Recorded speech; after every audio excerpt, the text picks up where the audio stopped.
దక్కించుకున్న మనశంకర వరప్రసాద్ గారు run time ఎంతో తెలుసా? టాలీవుడ్లో సంక్రాంతి బరిలో పలు క్రేజీ చిత్రాలు రిలీజ్కి రెడీ అయ్యాయి. వాటిలో మెగాస్టార్ చిరంజీవి, దర్శకుడు అనిల్ రావిపూడి కాంబినేషన్లో తెరకెక్కుతున్న ది మోస్ట్ అవైటెడ్ మనశంకర వరప్రసాద్ గారు ఇప్పటికే ప్రేక్షకుల్లో సాలిడ్ బడ్ క్రియేట్ చేస్తుంది.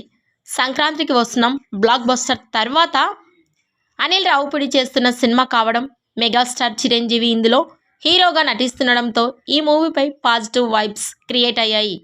ఇక ఇప్పటికే ఈ సినిమా నుంచి రిలీజ్ అయిన ప్రమోషనల్ కంటెంట్ ప్రేక్షకుల్లో ఈ సినిమాపై హైప్ పెంచేసింది. ఇక ఈ సినిమా పోస్ట్ ప్రొడక్షన్ పనుల్లో భాగంగా తాజాగా సెన్సార్ పనులు కూడా ముగించుకున్నట్లు సినీ సర్కిల్స్లో టాక్ వినిపిస్తోంది. ఈ సినిమాకు సెన్సార్ బోర్డు యూఏ సర్టిఫికెట్ జారీ చేశారని, ఇందులోని కామెడీ ప్రేక్షకులను కడుపుబ్బా నవ్వించడం ఖాయమని మేకర్స్ ధీమా వ్యక్తం చేస్తున్నారు. ఈ చిత్రానికి 2 గంటల 42 నిమిషాల రన్ టైంను మేకర్స్ లాక్ చేసినట్లుగా తెలుస్తోంది. ఇది పక్కా కామెడీ ఎంటర్టైనర్ మూవీగా ప్రేక్షకులను అలరిస్తుందని, ఈ సినిమాతో మెగా ఫ్యాన్స్కు అదిరిపోయే ట్రీట్ దొరకడం ఖాయమని చిత్ర యూనిట్ చెబుతోంది. ఇక ఈ సినిమాలో స్టార్ బ్యూటీ నయనతార హీరోయిన్గా నటిస్తుండగా, విక్టరీ వెంకటేష్ ఓ కామియో రోల్లో నటిస్తున్నారు.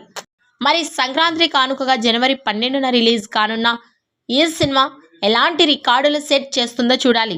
మనశంకర వరప్రసాద్ గారు సెన్సార్ రివ్యూపై మీ అభిప్రాయాన్ని కామెంట్స్ రూపంలో తెలియజేయండి.